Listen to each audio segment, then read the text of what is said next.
Welcome to Caltech Buddy. Press right and solve faster. Let's go! Calculator Techniques for Quadratic Equations, Part 1. Tara! When we say quadratic equation, it is an equation whose the high exponent of the variable is 2. So that's the definition of quadratic equation. The highest exponent must be 2. Now, we have a general equation to represent quadratic equation. So it is ax squared plus bx plus c equal to 0. So the variable is x at the highest exponent is 2. So therefore, this is a quadratic equation. Please remember, kailangan naka-equate to 0. Now, ang possible question dito is the solution for the roots. Ano daw yung value ni x na magsasatisfy sa given equation? Tawag natin doon, roots. So, maraming way to solve the roots of a quadratic equation. Pwede tayong mag-factoring, pwede tayong mag-completing the square, and lastly, pwede tayong gumamit ng quadratic formula. If you recall, this is the quadratic formula. Negative b plus or minus square root ng b squared minus 4ac all over 2a. So, using this, makukuha natin yung roots ng isang quadratic equation. Pero, hindi natin i-memorize yung quadratic formula. Kasi nga, we will use calculator techniques. So again, this is Caltech Buddy. Magtuturo tayo ng mga technique para madaling sagutan yung mga math problem. By the way, bago ko ibigay yung Caltech natin, yung d squared minus 4ac, yan yung tinatawag na discriminant. So kung sakaling tanungin tayo ng discriminant, d squared minus 4ac. Na may purpose ang discriminant. Tinitingnan natin yung value niyan to determine the nature of roots. So yun yung purpose niya talaga. If the discriminant is greater than 0, may meaning yon, equal to 0 or less than 0, malalaman nyo na yung nature of roots. But greater than 0 in discriminant, ibig sabihin, you have two distinct real roots. Kapag equal to 0, double root yung tawag. Yung x sub 1 at x sub 2 is equal. So the two roots are equal, kaya double root. Discriminant is less than 0, negative number yung discriminant. Complex conjugate naman yung lalabas na roots. So, yan yung three possible scenario upon calculating the roots of a quadratic equation. Pero again, hindi na natin gagalawin yung discriminant kasi nga, we'll just focus sa calculator techniques. So, if you encounter a quadratic equation, ganito yung gagawin nyo. First, kailangan makaporma tayo sa general equation. Ax squared plus bx plus c equal to 0. So, dapat naka-equate to 0. And then press mode 5 down 1. So, yan yung solution sa Caltech pag quadratic equation. So, you press mode. Then 5. Equation. Then press down. Kasi meron pa yung down button to activate yung mga data dito. And then 1 para sa quadratic equation. So, mode 5 down 1. Now, ito yung magiging display sa calculator. Ilapit ilang yung coefficients tsaka constant. So, lagay nyo na yung value ni A, B, and C. Instantly, si Calcu na yung magsasolve ng mga roots. Now, ang possibility ng answer ni Calcu ganito. Pwedeng ibigyan niya tayo ng x sub 1 at x sub 2. So, kapag din yan, may subscript, ibig sabihin, there are two roots. Pwedeng real, pwedeng conjugate. Pero pag ang display sa calculator is simply x, walang nakalagay na subscript, ibig sabihin, yung equation natin, double root, yung x sub 1 tsaka x sub 2 is equal. So, titingnan niyo maigi yung display sa calculator. Kasi kapag quadratic equations, dalawa talaga yung roots. So, pag nagkataon na isa lang yung binigay, ibig sabihin, the two roots are equal. Okay, let's have an example para mas makita natin kung paano siya gamitin. So, we have this quadratic equation. We will use mode 5 down 1. Pero by observation, hindi siya naka-general equation na form. Kasi kailangan naka-equate sa 0. So, mag-ingat. Hindi pwedeng pumipindot agad. So, transpose muna natin 6 sa left side of the equation. So, magiging negative yon para papuha tayo sa general equation. Equate to 0. Then, on our calculator, input the coefficients and the constant na 2, -4, at -6. So, nilipat sa kabilang side. Then, easily, kukumpitin ni Calc yung mga roots na ito. Okay. 2, -4, then -6. So, the roots are 3, and then -1. So, if you notice, meron tayo x sub 1 at x sub 2, meaning to say, the discriminant is greater than 0, hence, meron tayong 2 distinct values. Yan, hindi naman natin kailangan patunayan pa yung discriminant tayo. Si Calc na yung magsisolve ng roots for us. Okay. Another example. So, you have quadratic equation na x squared minus 6x plus 25 equal to 0. We press mode 5 down 1, mode 5 down 1, and then observe the equation. Kung naka-general equation tayo, naka-equate to 0, so that's correct. Ang gagawin na lang natin is just input the coefficients. So 1, -6, then 25. So, amang input na lang ang kailangan. 1, -6, 25. So, si Calc na yung magko-compute ng ating mga roots. So, pag in-equal sign ko to, the roots are 3 plus 4i. And then, 3 minus 4i. So, this time, nagkaroon tayo ng complex conjugates na roots. So, ibig sabihin nun, the discriminant is less than 0. Complex conjugate. Again, si Calc naman yung nag-solve ng roots for us. So, hindi naman tayo nahirap. Okay, Nas. Marami tayong sample ng ating Caltech. How about this quadratic equation? X squared minus 6x plus 9. So, mode 5 down 1. Observe kung naka-general equation tayo, naka-equate to 0, correct? And then, just input the coefficients. So, 1, -6, and then 9. 1, -6, then 9. Now, press equal sign to get the roots. By observation, makikita nyo dito, x equals 3. Then, pag in-equal sign mo, wala na siyang binigay na ibang value.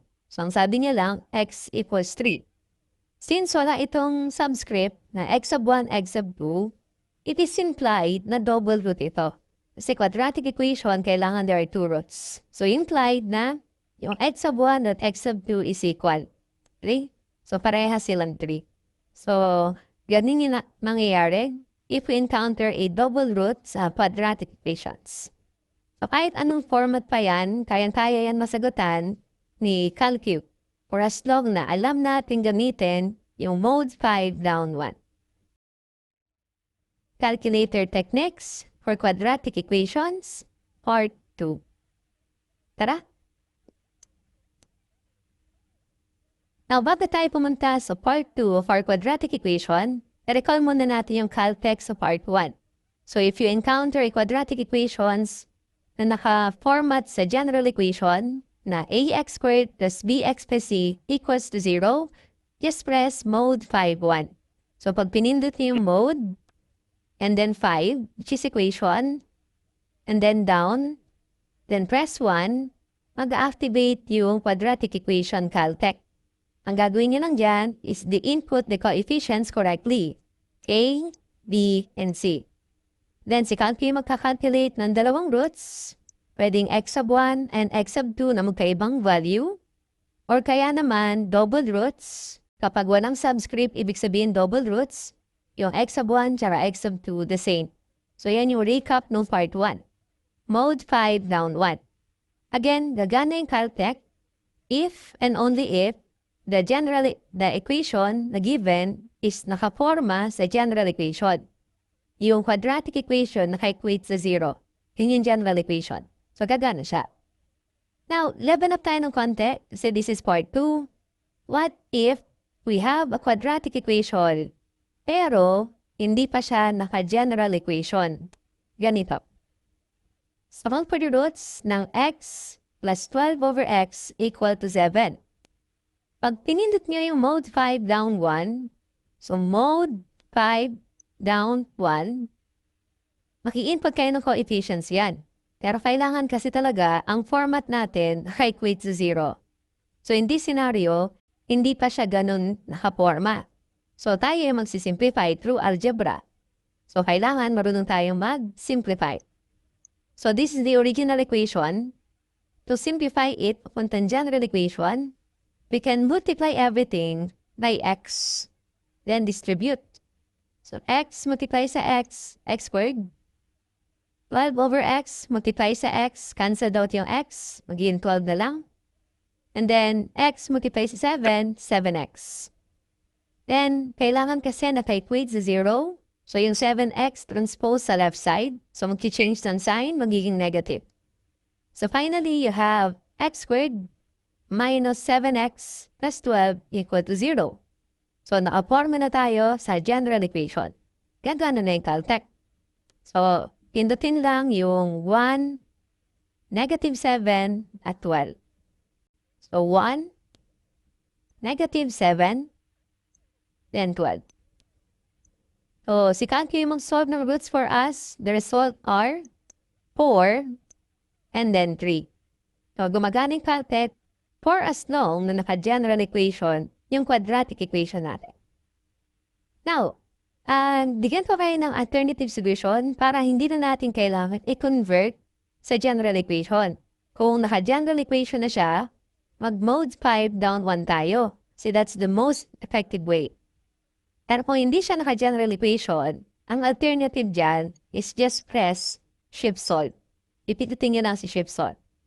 So reset ko muna si calculator sa default. Shift 93 equal sign. So naka-reset na siya sa default. And then, pindutin yung original equation. Nandiyan na tayo mag-mode 5 down 1.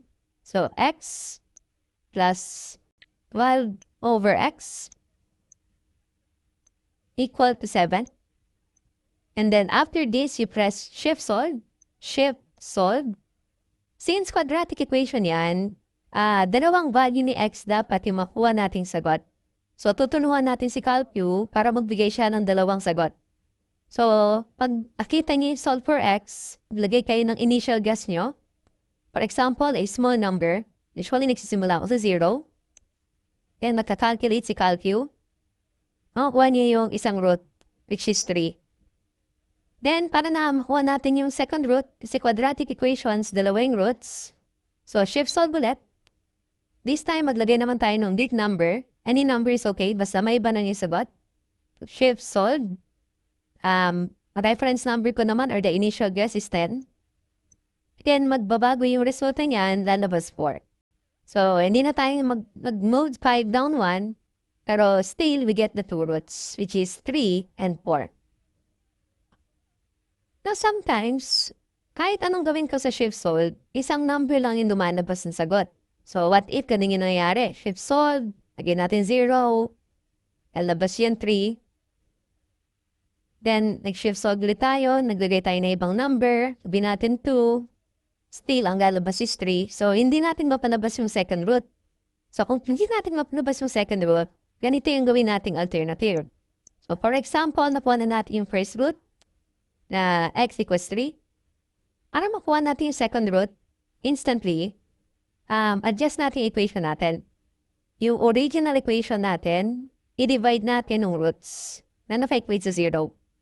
So, di ba, this is the original equation. Ang first root na nakuha natin is x equals sa 3. Pag in-equate ko yan sa 0, magiging x minus 3 equal to 0. Yung x minus 3 na yan, inigawin nating denominator dito. Para kapag nag-shift solve tayo, ibang answer na yung ibibigay niya. Hindi na 3 yung lalabas dito. So, ganun yung alternative pag ayaw ibigay yung second root. Operate natin. So, x plus 12 over x. Divide natin yung factor niya, which is x minus 3. Equals 7. Then, di-divide natin ng x minus 3. So, pag nag-shift solve ka dito, kahit ano nang ilagay mong value ng x, okay lang. Iiwasan na niya yung 3 dyan. Ibibigay na niya yung second root. So, kahit any number. So, try natin 0, no? O dito 3, ibibigay niya dyan yung second root na. So processing, mag-iisip si Calcu. And then we will have the second root na 4. So again, yun yung alternative natin. Pero pinakasimple talaga dyan, kung ako tatanungin nyo, nagsishift solve lang ako ng 2 beses, inabago pa ng initial guess para magkaroon ng 2 distinct answers. Pag ayaw magbago, tsaka ko lang ito ginagawa yung technique na to. Okay. By the way, meron ko pala tayo isang technique na pwedeng gamitin to get the roots of a quadratic equation kung merong choices. Ito yung best way kung sakaling may choices. So for example, you have this scenario. Okay, we're looking for the roots of this quadratic equation. Since may choices tayo, pwede natin gawin, equate the choices to 0. Pinakasimpleng gawin yon. So yung 7, lipat natin sa left side, so magiging -7. Naka-equate tayo sa 0. Then, yung expression sa left side, yung pipindutin sa calcu. So, let's press it sa calculator natin na x plus 12 over x minus 7. Okay. Now, ang gagawin na lang natin dito, since may choices nga yung scenario na ito, we just press calc. Magtatanong yan ng values for x and we will just use the choices. Panalaman natin na root siya ng quadratic equation kapag nasatisfy niya yung equation, which is in this scenario, naka-equate sa 0. So, trial and error lang siya, pero mabilis lang. For example, let's try letter B, calc. Pindutin ko yung 1. Pag equal sign ko, hindi siya nag-0. So, mali yung B. Calc, -1. And trying letter C. Calc ko sa -1, hindi rin siya nag-0. So, mali yung letter C. Calc. Nagkataon na parehas yung choices sa A and D half. In the exam, magkaiba dapat yan. Calc 3. 0. Calc 4. Magsi-0 din. So, let's assume na -3, -4 to. So, hindi siya nag-0. Tapos ito yung 3 and 4 na distinct, no? So, nag-0 siya. So, this is the best way kapag may choices. Again, yung D dito, hindi dapat 3 and 4 yan. So, type of error lang yan, maybe. -3, -4 siguro yan. Okay? So, isa lang dapat yung tamang sagot from the choices. Shortcut for quadratic equations. Part 3. Tara. So, this time, shortcut yung ituturo natin. Pero bago tayo pumunta sa shortcut ng quadratic equations, recall muna natin yung calculator techniques. So, gumagana yung calculator technique kapag ang given is the general equation of a quadratic equation na ax squared plus bx plus c equal to 0. So, ang calculate natin is mode 5 down 1. So, press mode, equation, down, and then 1. So, mag-activate na yung quadratic equation na caltech. Input niyo lang yung coefficients and constant correctly. And easily, si calculate mo solve ng 2 roots. Pwedeng x of 1, x of 2 na magkaibang value, or kaya naman, x lang yung ibibigay niya, ibig sabihin, double roots. So, yung x of 1 equals x of 2. So, this is the caltech. Mode 5 down 1. Yung shortcut naman for quadratic equation, tinatawag siyang Vieta's formula. So, hindi na natin susolve yung mga roots, gagamitan na lang natin ng shortcuts. So, ganito yung magiging format. Yung general equation, i-divide natin ng A lahat, then, simplify nilang yung mga coefficients sa constant.